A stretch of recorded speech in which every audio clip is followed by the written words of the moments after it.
Ele diz que quem tem dois tem um, porque se um faltar, tem um. E quem tem só um faltou, não tem mais nenhum, né? Vai entender a filosofia. Mas na prática é mais ou menos assim. Ainda bem que tem outro microfone, né, irmãos? Os irmãos da internet, pode abrir sua Bíblia também, viu? Livro de Reis, como eu estava falando e recapitulando, só nesses 35 minutos que me restam, eu quero falar com você sobre o livro de Reis. Curioso, interessante, absurdo, como diz o goiano, é que aparecem alguns personagens num livro que era praticamente para ser o protagonista, o rei. Eu vou explicar de novo.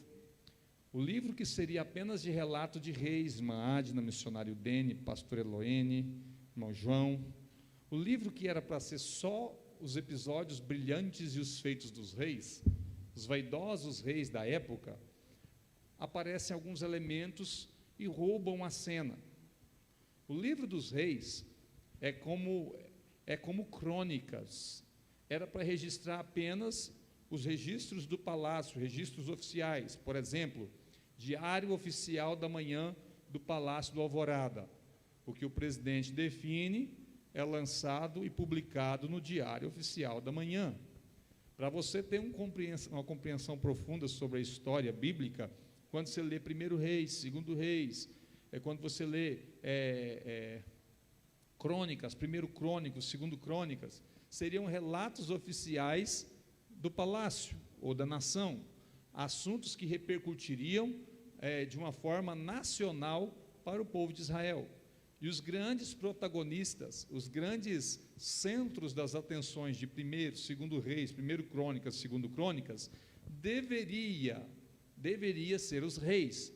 Em suas respectivas vaidades, era o rei o protagonista. Aliás, e falando nisso, o próprio livro diz, 1 Reis, é a história dos reis de Israel.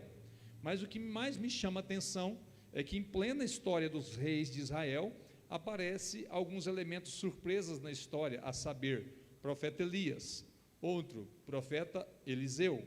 E são profetas que ganham um estado de protagonismo numa história que deveria ser para a glória do rei, ou para o relato do rei, deveria ser para a câmera, estava preparada, a câmera da história, a equipe de reportagem da história, estava com o holofote em cima dos reis, mas de repente aparece, eu até vejo Deus falando do céu, quem governa tudo sou eu, quem vai ser protagonista nessa história não é o rei, coisa nenhuma que está desafiando a minha fé, quem vai ser protagonista nessa história não serão os reis, embora o livro seja dos reis, quem vai brilhar é aquele que eu quero fazer brilhar para a minha glória, quem vai fazer brilhar sou eu, e quem vai brilhar? Quem não tem condições de ter um escrivão, quem não tem condição de ter uma televisão à sua disposição, quem não tem condição de ter uma casa publicadora à sua disposição, quem vai brilhar? Disse Deus do céu, apontou para o profeta Elias, é você rapaz, Acabe está vaidoso, que o livrinho dele está sendo escrito, mas quem vai ser protagonista nessa história é o Senhor que está falando, é você Elias, a cena agora é toda sua, o rei quer aparecer na história, ele vai sim aparecer, mas o destaque principal é para aquele que me serve de fiel e inteiro coração, devotado na minha presença. Os irmãos entenderam? Diga amém. Isso acontece algumas vezes, viu? Em diversos outros livros. Não acontece, por exemplo, no caso do livro de Esther. Você já reparou que Esther realmente, ela é a principal protagonista. Porém, teve um momento também, eu disse acontece, né? Normalmente também no livro de Esther. Embora ser a titular do livro, alguém que parece que chama muita atenção no livro, mais que às vezes a própria Esther. Aliás, que precisa ser despertado por esse outro alguém. Quem era para ser a estrela do livro e o centro e holofote do livro? Esther.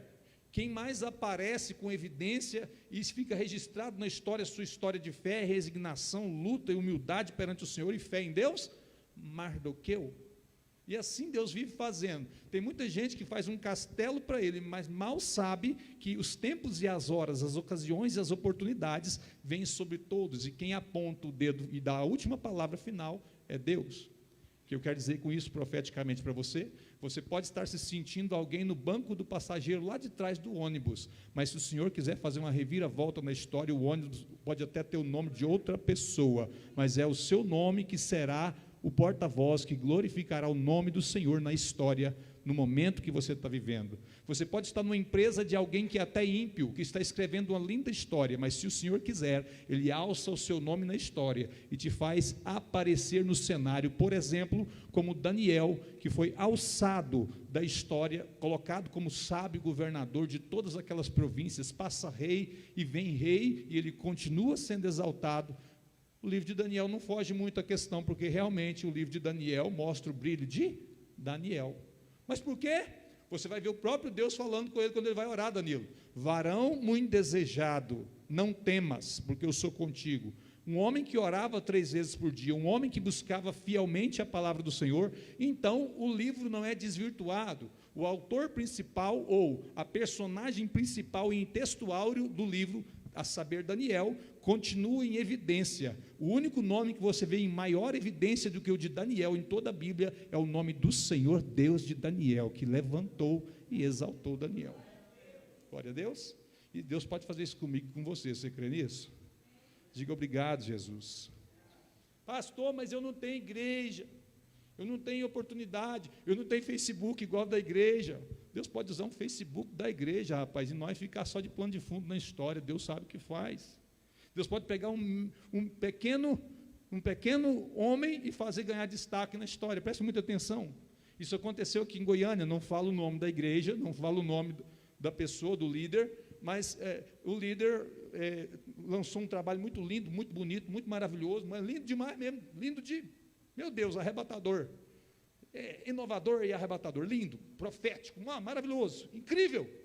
Mas Deus resolveu soprar o nome de um dos levitas que ele não gostava muito, inclusive fazia piadas pesadas com ele. Esse fulaninho, esse beltraninho, só que aquele fulaninho, aquele beltraninho e aquele beltraninho, todo segundo somente a oportunidade que lhe davam, segundo apenas...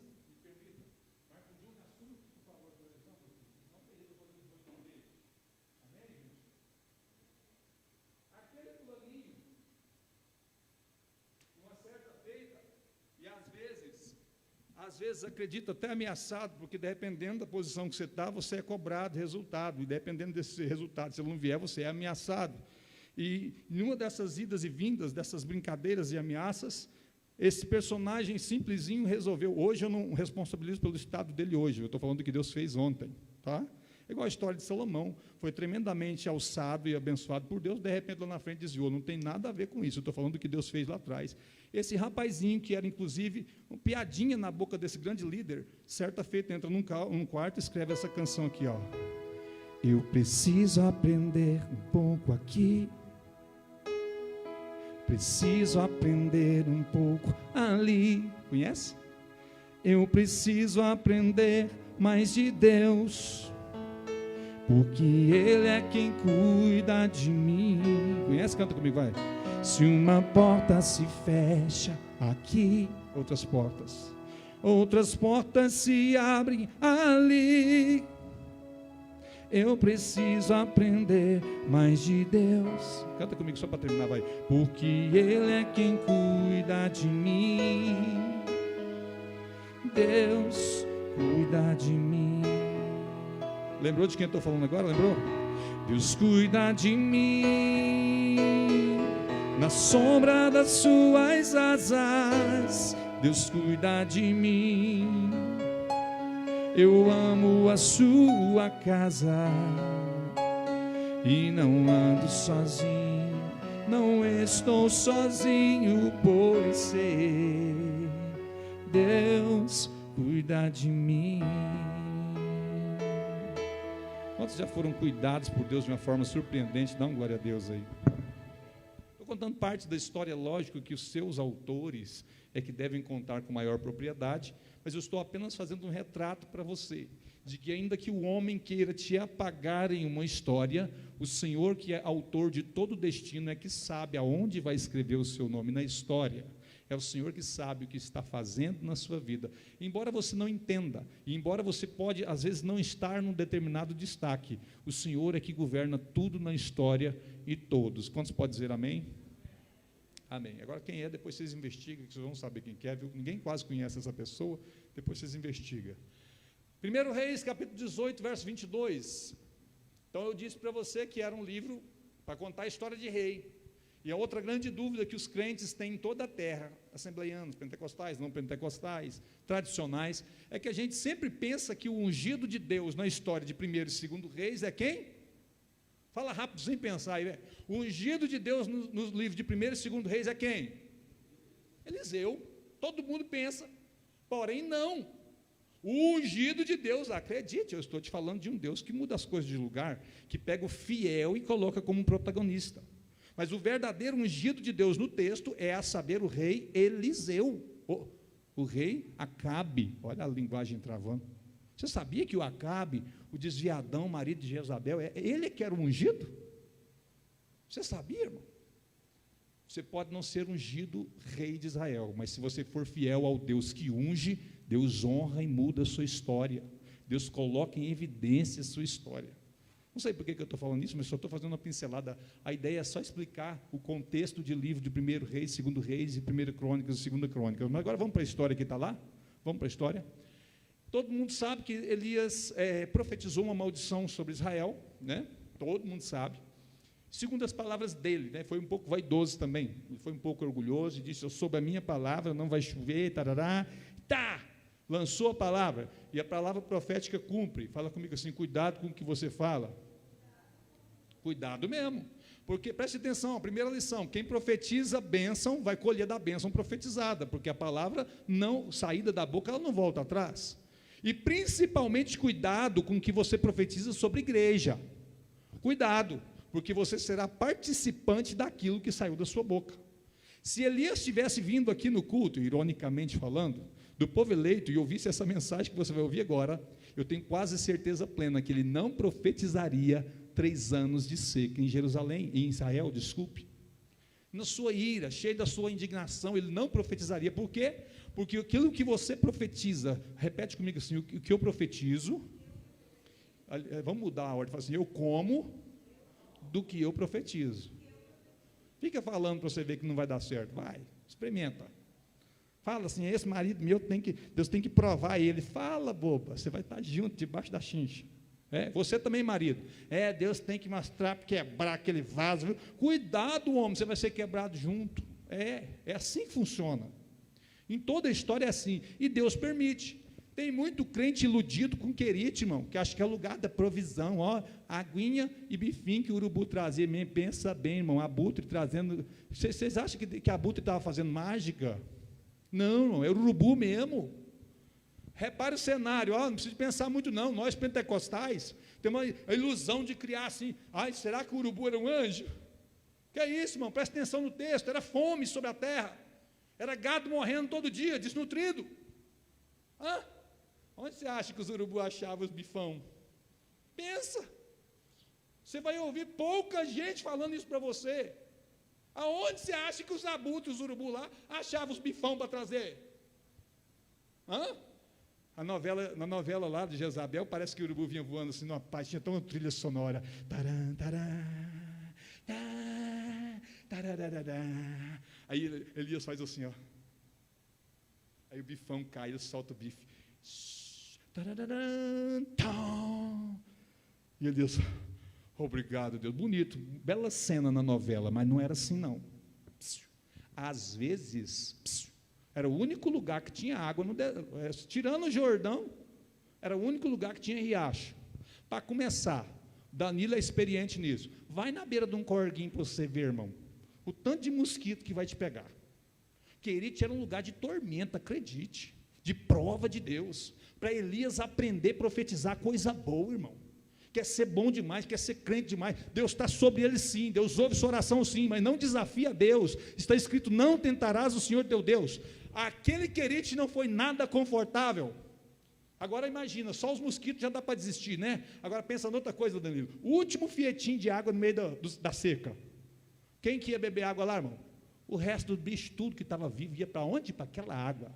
As águas do Querite eram barrentas e nojentas. Elias não podia beber sem ferver, não podia beber sem descontaminar aquela água. Não foi hotel 5 estrelas, coisa nenhuma. Elias sofreu e muito. Por quê? daquilo que você profetiza, é aquilo que você vai viver, é aquilo que você vai comer. Pss, olha aqui, ó. Nunca mais Elias profetiza desgraça sobre o povo. Pode reparar no texto. Por quê, pastor? Ele ficou bonzinho? Não, porque ele sofreu junto. Quando você sofre junto, você lembra. Espera aí, eu não posso profetizar maldição, porque senão eu vou ser participante dessa maldição. E agora você imagina as outras coisas aí, viu? Esquece os bichinhos que iam lá beber. Você já viu vaca beber água, irmão? É coisa linda. Ela entra, suga lá no limpo assim, vira para trás, dá uma bufada, abre as duas pernas e levanta o rabo. Agora o resto eu não preciso falar para você o que ela faz. E não faz de fora da água. Não faz. Fico imaginando o Elias olhando assim, ó. Na vida real, não é na novela, não. Ai, gente, parece que essa água está meio escura.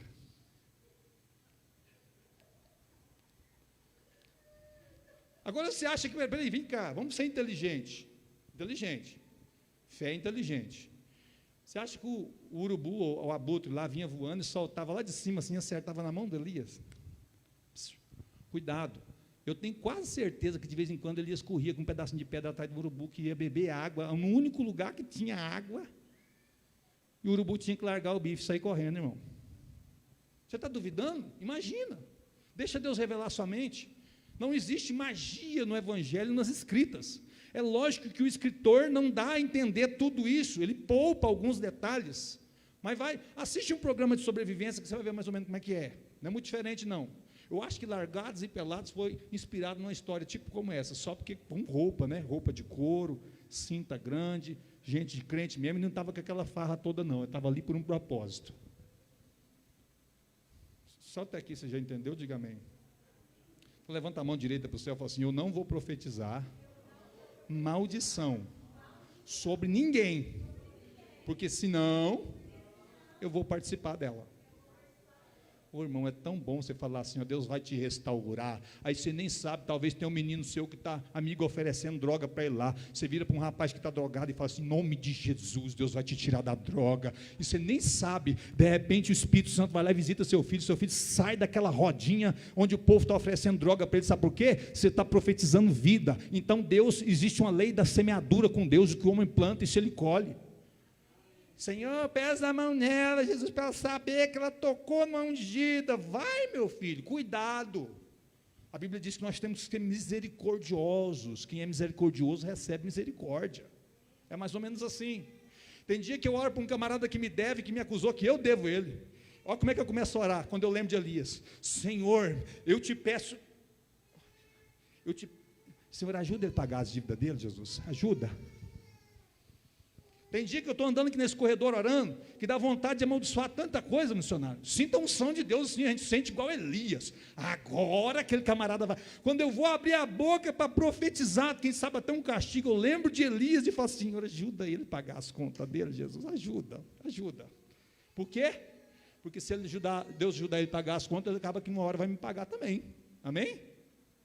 Vai acontecer alguma coisa. Então fala comigo assim: profetiza a bênção, irmão, fala. Que a bênção venha atrás de você. Amém? Agora vamos fazer uma lição discorrida só nesses poucos minutos que restam. Vou fazer uma leitura, e de quando em vez eu vou fazer uma pausa, preste muita atenção. 1 Reis 18, 22. Depois que profetizou a seca, depois dessa introdução toda, o que acontece? Deus encerra o período de prova do homem. O grande profeta encerra o período de prova, Deus manda ele voltar e se apresentar a Acabe. E nessa apresenta-te a Acabe, lembra que ainda estava tudo seco, viu? Tudo seco, não tinha chovido ainda não. Tudo seco, tudo destruído, e Elias se apresenta a Acabe. Sabe como é que o Acabe se apresentou? Irmão, maldição não converte ninguém. Repete comigo: maldição não converte ninguém. Se convertesse, irmão, aquela seca toda que Israel passou, Acabe tinha reconciliado com Jesus. Então não é olho por olho, dente por dente que convence ninguém, não. É o Espírito Santo que nos convence. Se o Espírito Santo não convencer, não adianta espraguejar, amaldiçoar, não adianta nada, não adianta pular em cima do altar e virar cambaleiro, não adianta gritar com o povo, não adianta. É o Espírito Santo que vai, como eu sou goiano, né, eu falo adianta, não é adianta, não é adianta, desculpa, gente, vamos lá de novo. Então ele se apresentou e o profeta ainda acusou ele de perturbador. É você que está perturbando Israel? Aí, como todo bom profeta, é o ser, rapaz, que está em pecado, que está perturbando Israel. Foram para o desafio no Monte Carmelo, Elias fez o grande trato do desafio, então ficou só ele como profeta naquele exato momento. Ele desafiou todos os profetas e falou assim: vocês trazem 2 bezerros, né? Vocês já conhecem a história, por isso que eu estou correndo. Um bezerro vocês sacrificam ao Senhor, faz seu culto, e o Deus que mandar fogo, esse aqui é Deus em Israel, certo? Combinado, pega na mão, fechou o negócio, assina o contrato, assina, põe tudo bonitinho. Agora vamos para o Carmelo, só eu orando de cá e vocês. E Israel, a igreja, irmão, ficou assistindo. Vamos ver se esse Elias vai ver. É desse jeito, irmão. Mas passou o tempo, os profetas de Baal ofereceram os sacrifícios, retalharam todo e nada aconteceu. Só que chegou um certo momento, Elias perdeu a paciência de novo, falou assim: chega, tá bom, chega, agora é minha vez. E aqui entra nesse lugar do texto, vamos ler? Então disse Elias ao povo: só eu fiquei por profeta do Senhor, e os profetas de Baal são 450 homens. Deem-se-nos, pois, 2 bezerros, e eles escolheram para si um dos bezerros, e o dividiram em pedaços, e o punham sobre a lenha, porém não lhe metam fogo, e ponham sobre a lenha, porém não lhe metam fogo, e eu prepararei outro bezerro, e porei sobre a lenha, e não meterei fogo. Fala comigo assim: eu não vou pôr fogo. Ô pregador que me ouve, pelo amor de Deus, cuidado com esse isqueirinho de querer emocionar o povo. É melhor você falar 1 hora, e o povo, às vezes, até cochilar de cansado, igual Paulo lá, o Eutico caiu da janela, cochilou, do que eu inventar um fogo aqui, inventar que eu estou sentindo aqui. Cuidado com esse negócio. O segredo para Deus receber é não meter fogo. Cuidado com o isqueirinho do bolso, isqueirinho em altar, cuidado com isso, é fogo estranho. Então a proposta é essa. Sabe o que os profetas falaram? Boa essa palavra, bora lá, verso 25. Deem-se-nos, pois, 25, 24, sim. Então invocai o nome do vosso Deus, e eu invocarei o nome do Senhor, e há de ser que o Deus que responder com fogo, esse será? E todo o povo respondeu e disse: boa essa palavra. E disse Elias aos profetas de Baal: escolhei para vós um dos bezerros, e preparai o primeiro, porque sois muitos, invocai o nome do vosso Deus, e não lhe metais fogo. Olha, Elias foi até democrático, a maioria ganha, se a maioria então oferece primeiro, democracia, é coisa linda, é isso. E tomaram o bezerro que lhes deram, e prepararam, e invocaram o nome de Baal, desde a manhã até o meio-dia, dizendo: Baal, responde-nos, porém, nem havia voz, e nem que respondesse, e saltavam sobre o altar que tinham feito. Em verso 27, sucedeu que no meio-dia Elias zombava deles e dizia: chama aí altas vozes, porque talvez o seu Deus, pode ser que ele esteja viajando, e que tenha alguma coisa a fazer, que intente alguma viagem, porventura dorme, e despertará. Grita mais, gente, beleza. E eles clamavam com grandes vozes, saltavam com facas e com lancetas, conforme o seu costume, até derramaram sangue sobre si. Verso 29, e sucedeu que, passado o meio-dia, profetizavam eles, até que, estou lendo tão rápido que eu perdi meu Deus do céu, vamos lá. E sucedeu que, passando o meio-dia, profetizavam eles até que a oferta de manjares se oferecesse, porém não houve voz, nem resposta, nem atenção alguma. Vocês já conhecem o texto, verso. Então Elias disse a todo o povo: chegai-vos a mim. E todo o povo se chegou a ele. E aqui está um grande segredo da vida de um adorador, de um pastor, de um profeta, de um levita, de alguém que aspira o ministério. Aqui está algo muito forte. Fala comigo assim: a primeira coisa que Elias fez foi reparar o altar. Não precisa de humildade, viu, para reparar o altar. Não foi nem ele que quebrou. E eu não quebrei. Tem um ditado por aí: por que eu vou juntar dinheiro? Não foi eu que esparramei. Eu não quebrei, a culpa não é minha. Repare que ele consertou o altar das 12 tribos, são 12 pedras. Ele reparou um altar que não foi ele que quebrou. Ele reparou o altar que estava quebrado. Verso 31. E Elias tomou 12 pedras, conforme o número das tribos dos filhos de Jacó, ao qual veio a palavra do Senhor, dizendo: Israel será o teu nome. E com aquelas pedras edificou o altar em nome do Senhor. Irmão, o altar tem que ser edificado não no nome do pastor, não no nome do pregador, não no nome do cantor, mas no nome do Senhor. Se você seguir essa matemática, irmão, não tem como Deus não abençoar e não receber, amém? Em nome do Senhor. Depois fez um rego em volta do altar, segundo a largura de 2 medidas de semente. Preste atenção nesse texto, em versos 32 e 33. Então, armou a lenha e dividiu o bezerro em pedaços e o pôs sobre a lenha. E disse: enchei d'água 4 cântaros e derramai sobre o holocausto e sobre a lenha. Só até aqui, deixa esse versículo, eu falei para você que eu ia dar uma paradinha, presta atenção. o mar era pertinho do monte? Hã? Não. O que o povo tinha falta? De água. O que Elias fez o povo fazer aqui? Buscar água. A água em Israel já vale mais que 1 litro de gasolina, não sei se você sabe. Gasolina lá é mais barato que água. Uma garrafinha assim, ó, PET. Vale mais que 1 litro de gasolina. Ele mandou buscar quantos cântaros mesmo? Volta no 33, por favor. Enchei de água 4 cântaros e derramai sobre o holocausto e sobre a lenha. O profeta era tão abusado que ele fez o povo de Israel, mesmo sem querer, ofertar no altar de Deus. 4 cântaros de água. Não tinha ribeiro por perto. Lembra que o Querite secou? Não tinha mar por perto. Era água potável, que todo mundo levou para beber. A multidão estava lá preparada, porque ninguém sai para um monte sem água. Junta a água aí, dá um jeito, se vira. Enfia a mão no bolso aí, oferte. Irmão, agora presta atenção numa coisa. Você acha que Elias profetizou só por palavra? Não, ele sabia princípios. O que Israel precisava, Danilo? Chuva, água. O que o profeta fez o povo ofertar? Água. Repare a matemática. Você vê Elias preparado. Elias era um homem preparado, ele sabia da lei da semeadura. Diante do altar não era só para instigá-los que não tinha como pôr fogo com isqueiro. Era uma forma de fazê-los ofertar, mesmo acreditando em Baal. Mesmo acreditando que podia adorar Baal, oferte ao Senhor, faça um sacrifício ao Senhor, traga 4 cântaros e enchei esse altar, derrama essa água sobre o altar. Ei, deixa eu te falar, derrama tudo que é precioso para você. Você não consegue sobreviver sem esse algo precioso. Está em tempo de seca, ninguém sabe quando é que vai sair um novo fiete de água por aí, ninguém sabe quando vai voltar a chover, mas então traz água aí, derrama sobre o altar. Sem saber, o povo que adorava Baal começou a ofertar na obra do Senhor. Levanta a mão direita para o céu assim, ó. Quando Deus manda e quando o homem de Deus obedece, até o diabo começa a ofertar, irmão. Até o povo de Deus tem que ofertar para manter a obra do Senhor. Até quem não tem temor começa a corroborar e entender o princípio. Israel precisava de chuva. Agora você fala assim para mim, pastor, mas o povo estava desviado. Fala aí, vai. Estava mesmo. Mas o que diz o proverbista Salomão? Que a chuva cai sobre justos e injustos. Se a chuva cai sobre justos e injustos, por que o injusto também não pode ofertar? Elias inteligentemente desafiou o povo.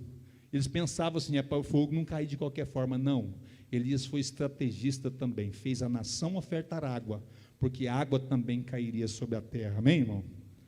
Repare aqui, vamos para agora, pode seguir adiante, por favor. E vocês já sabem a história, ele clamou ao Deus Todo-Poderoso e caiu fogo, ele lambeu inclusive, a prova de que Deus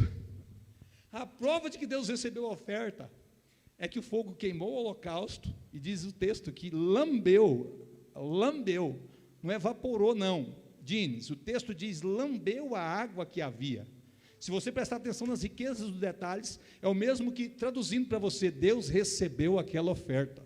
E lá na frente, você vai ver Elias orando para a chuva, mandando Acabe correr, porque viria um sinal, o ruído de uma grande chuva.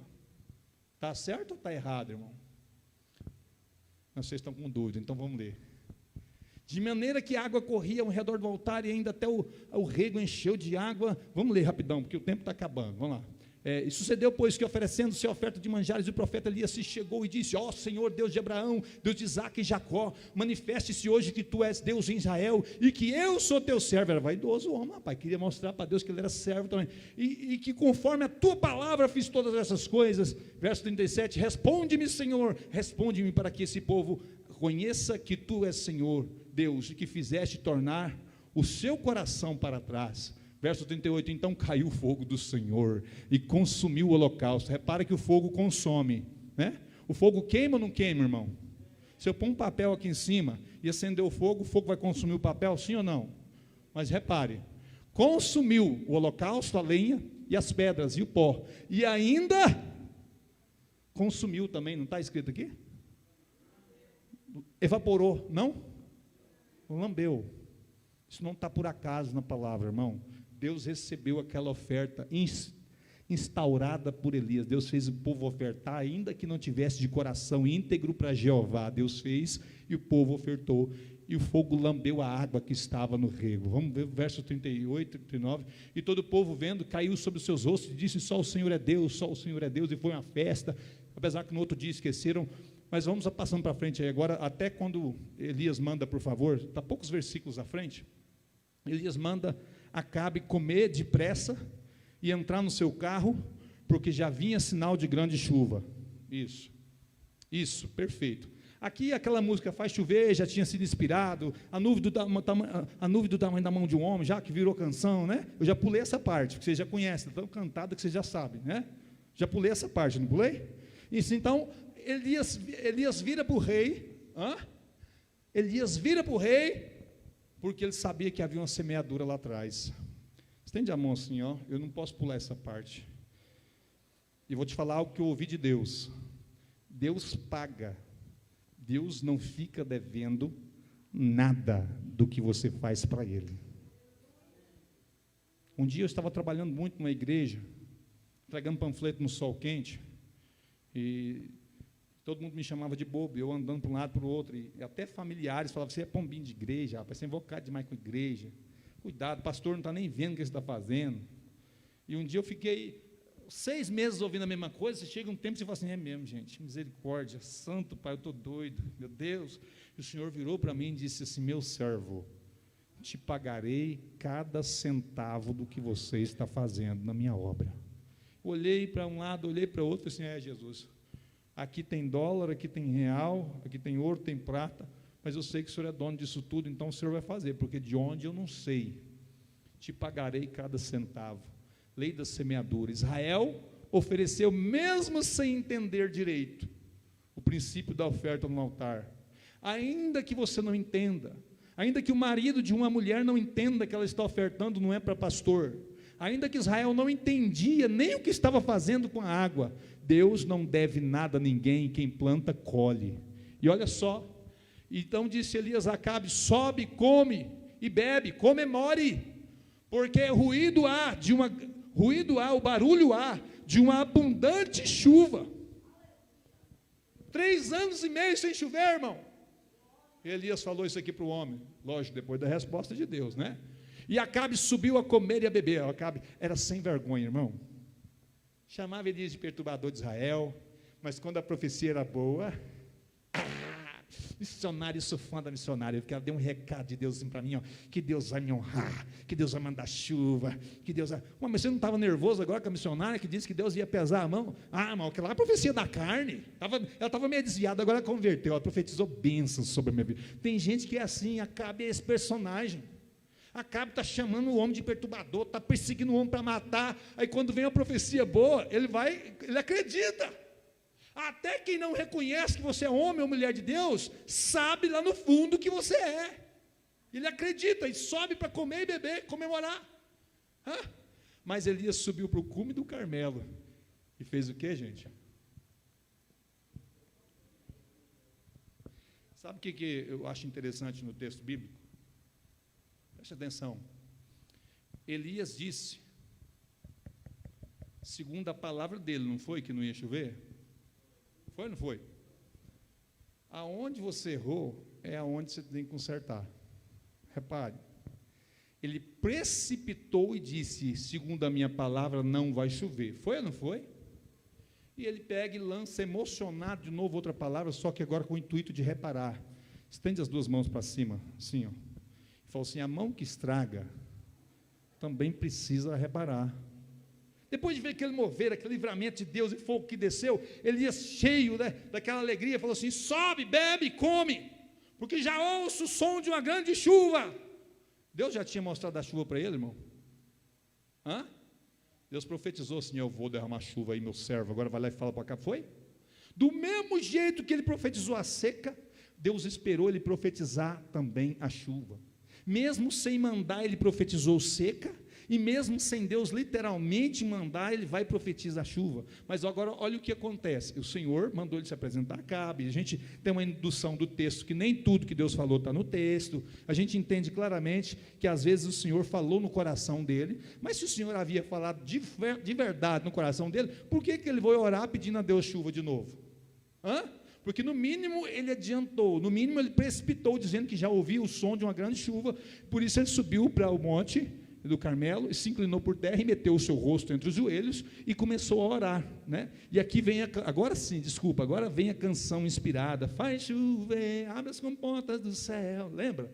Então a nuvem do tamanho da mão de um homem surgiu aqui, até que quando a nuvem surgiu, ele mandou recado, porque sabia que a grande chuva viria chegar, e a grande chuva chegou, e Deus teve misericórdia do seu povo, e Elias foi correndo a pé até a cidade, enquanto Acabe estava no seu carro. É só um resumo, são 9 em ponto, e eu só quero que você entenda alguns princípios aqui. Repete comigo bem alto nessa noite, assim, ó: o que eu profetizar, eu vou viver. Pastor, mas eu profetizei na vida da Viviane, não foi na minha não. Você vai participar. Sabe por quê?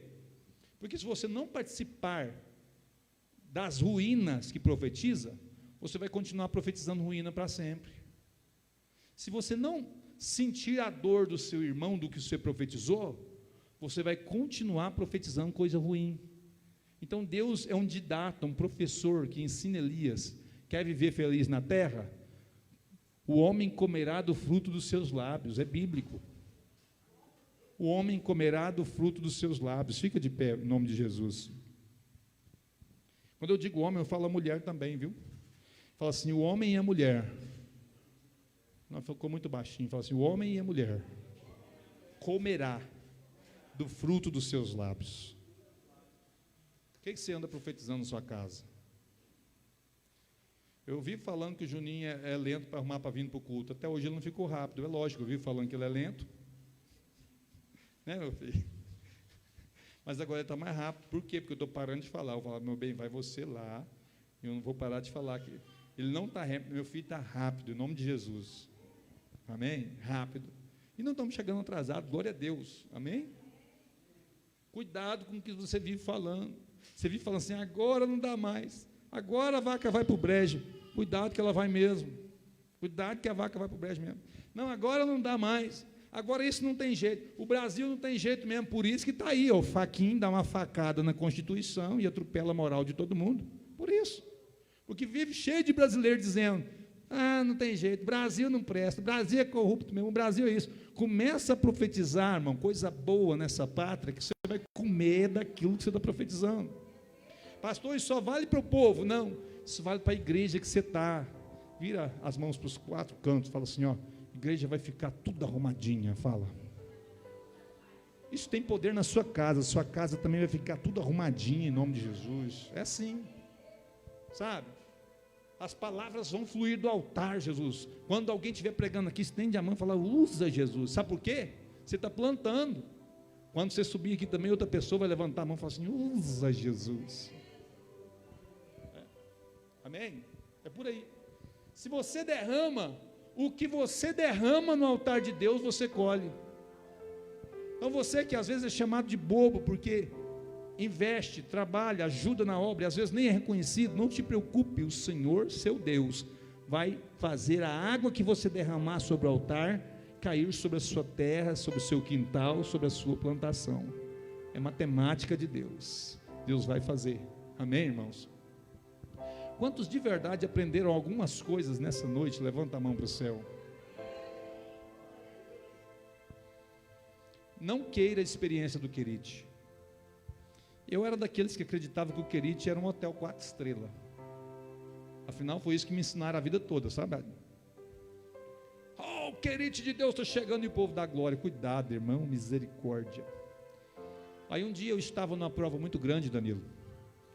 E um camarada que não é de ligar para ninguém, aliás, talvez é, né? Talvez para pessoas famosas aí, mas para mim não.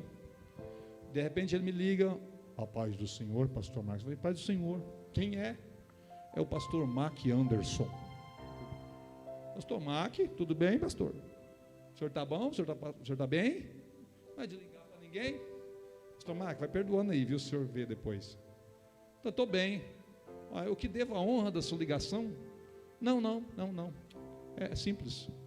Eu estava orando aqui, eu não sei bem o que significa, mas Deus mandou falar para você que o tempo do querite está acabando. Eu falei, e aí, pastor, o que significa? Eu falei, não sei. Eu falei, não, eu estou falando só o que Deus falou. Achei bonito, tem que ser honesto com o que Deus fala. Tem gente que Deus fala que o tempo está acabando, ele incrementa a coisa e vai esticando a linguiça, sendo que Deus não falou nada daquilo. Foi muito honesto, achei nobre. Pastor, mas o senhor teve pelo menos um discernimentozinho do que é isso? Eu falei assim, não faço a mínima ideia. Mas Deus falou que o tempo do seu querite está acabando. Aí que eu comecei a estudar biblicamente sobre o querite, porque a gente costuma só ver nos altares e achar e dar glória a Deus e achar que está tudo certo, mas não é assim. Eu fui estudar sobre o querite e vi realmente diversas coisas que tinham que acontecer. Eu enxerguei abutrezinhos que traziam alguma provisão, sabe? Eu nunca gostei de nada de serviço que não é para Deus. Na época até site para cantor sertanejo eu fiz, irmão. Meu bem, você lembra de site de cantor sertanejo que eu fiz? Lembra? Você lembra, meu filho? Eu fazia aquilo ali assim com... Acho que eu olhava igual o Elias olhava para o querite. Jesus, mas eu sou de louvor, de adoração, sou do altar. E de repente um site para ser cantor sertanejo. Site para cantor sertanejo foi uma provisão, viu, irmão? Foi um filé trazido por um urubu. E eu fui entendendo. Mas Deus foi suprindo, não me deixou morrer, não deixou minha esposa morrer, não deixou meu menininho morrer, que hoje está grandinho. Deus é tão bom, e agora eu termino, que até no querite, Ele não te deixa morrer, Ele só quer te ensinar. Pastor, por que Deus está fazendo isso comigo? Só para te ensinar, não é para te matar, é só para te ensinar. Levanta a mão quem quer sair do querite e fala assim, já aprendi, Jesus, fala. Não vou profetizar maldição mais, vou profetizar bênção. E vocês sabem o que aconteceu, né? Depois que ele falou que ouviu um som de uma grande chuva, ele foi orar, Deus respondeu e veio mesmo a chuva, acabou-se a seca, etc, e etc, e etc. Profeticamente, o que o pastor Marcos tem para te dizer nessas últimas palavras? Profetiza. Se da sua boca sair uma maldição, vai lá e conserta.